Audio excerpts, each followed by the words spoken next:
Notre second panel va évoquer les garanties de transparence du scrutin du 22 février prochain. Et nous allons donc l'évoquer avec des acteurs de la société civile. Cette partie, je la co-anime avec Sylvie de Boisfleury. Bonsoir. Bonsoir. Autour du plateau pour parler de ce sujet, 4 acteurs de la société civile très connus au plan national et même international. Dado Nora Medjenou Noviekou, elle est la coordinatrice nationale du WANEP, le West African Network for Peace Building au Togo. Dado Nora, bonsoir. Bonsoir. Merci à vous d'être notre invité. À vos côtés, Spero Maoulé. Spero Maoulé, c'est l'ancien président du conseil d'administration du collectif des associations contre l'impunité au Togo, juriste. Spero Maoulé, bonsoir. Bonsoir Samuel. Monsieur Komi Akpa, directeur exécutif de l'ONG Partage et Action en Synergie pour le développement PACID. Bonsoir, monsieur Akpa. Bonsoir. Et puis, à vos côtés, M. Kosiga Akwete, président, fondateur de l'AJD. Bonsoir. Bonsoir. Alors, la présidentielle, je l'évoquais, on va parler des garanties de transparence du scrutin. Le scrutin du 22 février, c'est tout un processus d'Adonora qui a commencé depuis plusieurs mois déjà. De votre regard d'acteur de la société civile, est-ce que tout ce qui s'organise vous semble l'être dans les conditions optimales? Merci Samuel. Effectivement, le processus a démarré il y a quelques mois et nous sommes à quelques heures du jour J, c'est-à-dire du 22 février. Alors, oui, il est important de se poser aujourd'hui la question de savoir si toutes les dispositions sont prises pour avoir, je dirais, un scrutin transparent. Alors, nous avons essayé d'observer, de suivre le processus et de noter quand même que dans l'ensemble des dispositions ont été prises par la CENI pour assurer une bonne formation, mettre à disposition les matériels et autres. Mais il est clair que ce travail de suivi, si tu veux, doit se poursuivre jusqu'au jour J, c'est-à-dire au 22. Alors, si nous devons parler de transparence aujourd'hui, c'est d'abord retourner vers les tests. En termes de procédure d'abord, comment le jour du scrutin va se passer, voir si les matériels comme indiqué dans le code sont mis à disposition, et si chacun a son poste, et que à la fin, en termes de compilation des données, et aussi est-ce que tout se passe dans les normes comme cela est proposé. Donc, il y a lieu de voir dans l'ensemble, à chaque niveau, les dispositions nécessaires à prendre. Aujourd'hui, s'il y a peut-être une inquiétude qu'on note, c'est je dirais la sortie récente de la CENI par rapport au système de sécurisation électronique, pour laquelle il n'y a pas vraiment de raisons qui ont été données. Maintenant, est-ce qu'à part ça, il y a... de risques de piratage informatique. En tout cas, la note qui est publiée... Il y a un communiqué qui est sorti aujourd'hui qui complète. De la CENI qui évoque des risques sérieux de piratage informatique. D'accord. Nous n'avons pas eu d'informations. Mais au-delà, je pense que, comme je l'ai dit, du début du processus, du scrutin, je me dis jusqu'à la fin, il faut qu'on respecte les dispositions prévues et que chaque acteur joue son rôle pour vraiment veiller.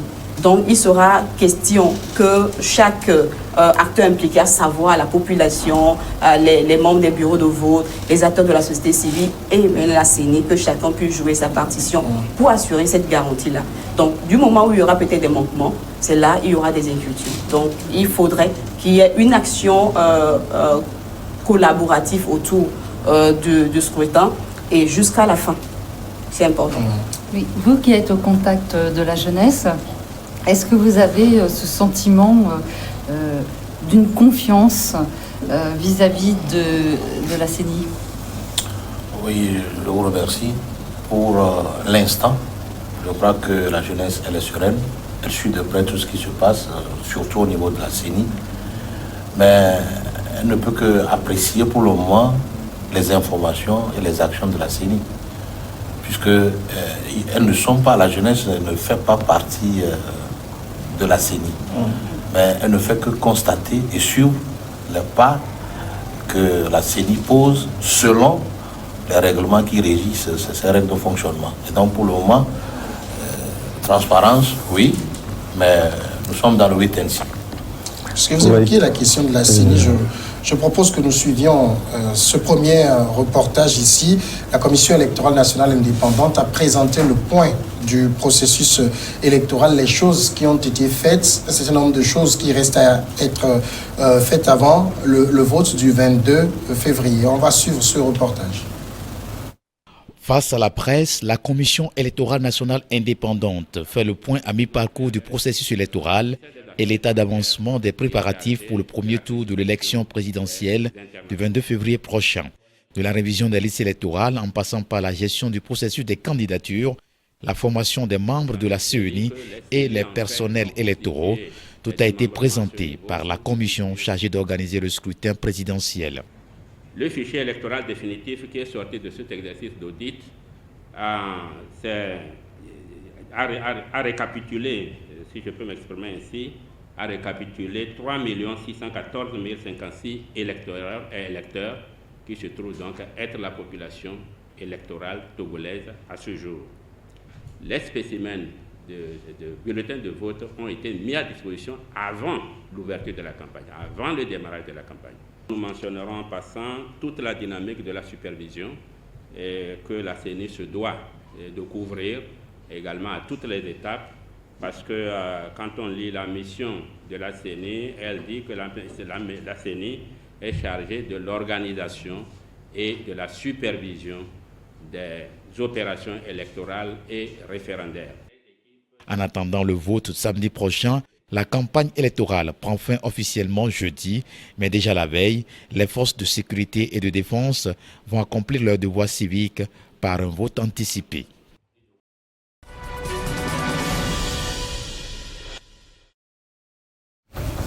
Voilà pour le point de la CENI. Spiro Maoulé, une réaction déjà quand vous écoutez le président de la CENI qui parle de ce qui a été fait. C'est vrai qu'il a développé beaucoup de choses. Ça vous rassure en tant qu'acteur de la société civile? Je voudrais quand même préciser que parler de la transparence de l'élection, ce n'est pas un luxe. C'est franchement une nécessité et c'est la garantie d'une élection apaisée. Et donc on ne peut pas s'amuser avec ça. Ce qui m'a intéressé avec la sortie de la CENI, qui n'est pas la première, c'est qu'il y a eu beaucoup de communication. Pour une fois, il y a eu suffisamment de communication. Et les journalistes n'ont même pas hésité à poser des questions qui, ma foi, sont des questions un peu compliquées. Notamment une question sur est-ce que l'Internet sera coupé. Et la réponse du président de la CENI, même si ça a donné sujet à controverse, je pense que c'est relativement c'est censé. Et il ne maîtrise pas la télécommunication. Il dit ça peut arriver comme ça peut ne pas arriver. Et donc, quand les informations sont fluides, quand les informations passent, c'est un des éléments de la garantie d'une transparence. Mais sauf que la transparence, ce n'est pas uniquement en période pré-élection, mais c'est sur tout le processus. Et donc, si aujourd'hui on peut dire que le Togo a fait des avancées sur la période de campagne. Et donc, les informations ont circulé, la campagne s'est déroulée avec toutes les publicités qu'il faut là-dessus. Et je crois que la HAC a fait suffisamment de vérifications pour voir si les candidats ont eu les bonnes proportions de temps. Donc, à ce niveau-là, je pense qu'on peut dire qu'il y a une transparence quand même. Est-ce que c'est suffisant pour dire que maintenant, tout est prêt pour avoir une élection transparente? Je crois qu'on reviendra peut-être là-dessus au cours de nos débats, parce que c'est vrai qu'au niveau de la commission et au niveau du gouvernement, il y a des phrases qui sont sorties qui ne laissent pas prévoir une élection transparente à 100%. En tout cas, il y a des phrases qui nous amènent à avoir des inquiétudes, à avoir des présomptions, mais ce n'est que des présomptions. Monsieur Akpa, est-ce que vous pensez que la CENI est convaincante? Est-ce que la CENI est convaincante? En tout cas, une CENI convaincante, c'est ce dont nous avons besoin. parce que tout à l'heure, vous avez posé une question concernant la jeunesse. Nous avons beaucoup travaillé au niveau de PACID sur ce processus électoral, surtout l'éducation citoyenne que les électeurs eux-mêmes doivent avoir. Et là, on a travaillé avec beaucoup de jeunes. Et là, le terrain n'est pas très serein. Mais, comme Spiro vient de le dire, la CENI a montré quand même jusqu'à présent une capacité à rassurer l'ensemble des acteurs. Et jusqu'à ce jour, on n'a pas vraiment de plaintes concernant l'inéquité du traitement au niveau des au niveau des candidats, ce qui nous rassure davantage. Et on s'est dit que si ça continue comme ça, c'est sûr que les électeurs ils seront rassurés et le samedi, ils iront voter. Sur le terrain, il y a beaucoup de fébrilité parce que des gens ont gardé en mémoire des anciennes idées, ils sont marqués par des anciennes expériences et moindre chose, ils disent si c'est comme ça, on n'ira plus voter. On a dit non, c'est pas comme ça que ça se passe. Et on a tout fait pour calmer la jeunesse. Et la jeunesse est dans le processus. Et donc, avec les efforts qui sont faits au niveau de la CENI, nous espérons vraiment que ces efforts iront jusqu'au bout et que véritablement le processus va se terminer dans la transparence. Dadonora, vous avez commencé par évoquer l'implication de tous les acteurs aujourd'hui, depuis le début jusqu'à maintenant, puisqu'on évoque la question de la garantie de transparence. Cette garantie, c'est aussi cette implication qui doit amener vers là. Vous pensez qu'il y a suffisamment d'implication, que ce soit la société civile, les politiques, les populations, tout le monde est suffisamment impliqué? Parce qu'il y a 9349 bureaux de vote, c'est beaucoup aussi ou pas? Oui. Pour le Togo? Est-ce que tout le monde est impliqué? Est-ce que... oui. Alors, disons, dans l'ensemble, depuis que le processus a commencé, il y a quand même une amélioration du côté de la CENI en termes d'ouverture, en termes d'information surtout, parce qu'il y a eu des années où on n'avait pas véritablement connaissance de l'évolution des choses. Mais cette année, on voit quand même, au fur et à mesure que la CENI évolue, elle essaie de situer la population. Déjà, c'est un premier niveau d'implication, à mon avis, parce qu'on vous met à disposition les données, les informations. Mais ça ne veut pas dire que c'est à 100%, je dirais, total. Il faut encore une amélioration à des endroits. C'est comme par exemple la note qui est sortie, la note numéro 06, par rapport à la sécurisation, l'annulation. Il a fallu des heures avant d'expliquer pourquoi cette annulation-là. Mais de façon globale, oui, il y a une amélioration de la part de la CENI en termes d'information. Deuxièmement, au niveau des acteurs politiques, je pense que même si tous les acteurs qui se sont engagés dans la présidentielle ne sont pas représentés à la CENI, je suppose que si ce sont des gens engagés, d'abord, ça montre quand même qu'il y a un minimum de confiance qui est donné au processus qui est en cours. Parce que tu ne peux pas t'engager dans quelque chose dans lequel tu n'as aucune confiance. Et donc, il y a un minimum qui est là. Ça veut dire que la CENI a donné quelques garanties qui font que, oui, les 7 candidats se sont engagés à la présidentielle du 22 février. Et pour terminer, au niveau de la société civile, des actions en phase préélectorale, on a vu beaucoup d'organisations de la société civile qui se sont engagées à faire des formations, des sensibilisations d'une manière ou d'une autre. Maintenant, on a aussi noté malheureusement, et ça c'est aussi en termes d'analyse, il faut pouvoir le dire, que des organisations qui ont l'habitude de faire la surveillance ou le monitoring n'ont pas malheureusement cette année la possibilité de le faire. Et ça, c'est à quelques heures pour certains, ce qui est un peu, qui quelque part n'aide pas à la crédibilité de la CENI, en ce sens que des gens déjà commencent à se dire, est-ce qu'ils ne veulent pas cacher quelque chose?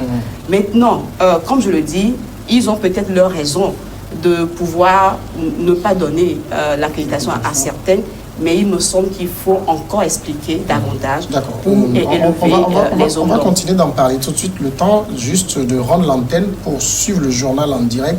Et on reviendra dans une dizaine de minutes avec les mêmes acteurs pour ce panel.